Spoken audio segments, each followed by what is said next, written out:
97% des scientifiques travaillant sur le changement climatique estiment que la Terre se réchauffe en raison des activités humaines. Pour bien comprendre la responsabilité de l'homme dans ce phénomène, il faut d'abord s'intéresser à un mécanisme qui, lui, est parfaitement naturel, l'effet de serre. Voilà comment ça marche. Lorsque la Terre est éclairée par le Soleil, sa surface réémet vers l'espace une partie du rayonnement qu'elle a reçu.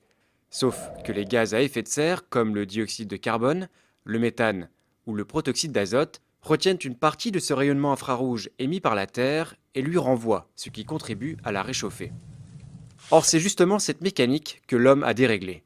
Combustion du pétrole et du gaz, déforestation, agriculture intensive. Depuis la révolution industrielle, les activités humaines émettent de grandes quantités de gaz à effet de serre, principalement du dioxyde de carbone et du méthane. Ces gaz s'accumulent dans l'atmosphère et atteignent désormais des niveaux records. Pour le CO2, par exemple, sa concentration est passée de 270 parties par million à la fin du 19e siècle à près de 400 parties par million aujourd'hui. C'est la concentration la plus forte depuis 800 000 ans au moins. Conséquence, l'effet de serre s'intensifie. Le surplus d'énergie introduit aujourd'hui par l'homme dans la machine climatique est à peu près l'équivalent de 3 petites bombes atomiques explosant à chaque seconde.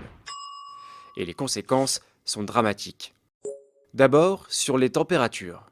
Aujourd'hui, la température moyenne terrestre a déjà augmenté de 0,8 degrés depuis la fin du 19e siècle et les épisodes caniculaires sont plus fréquents.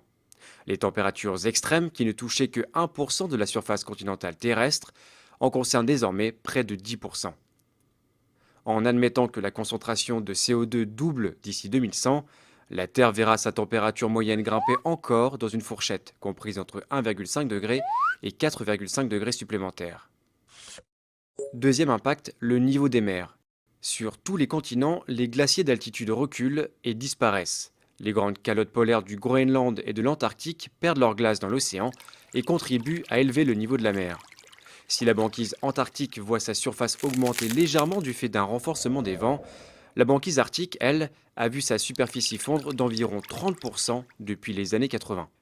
Résultat, le taux moyen d'élévation de l'océan est aujourd'hui d'environ 3,3 mm par an, mais ce taux est appelé à s'accroître à mesure que les émissions se poursuivent.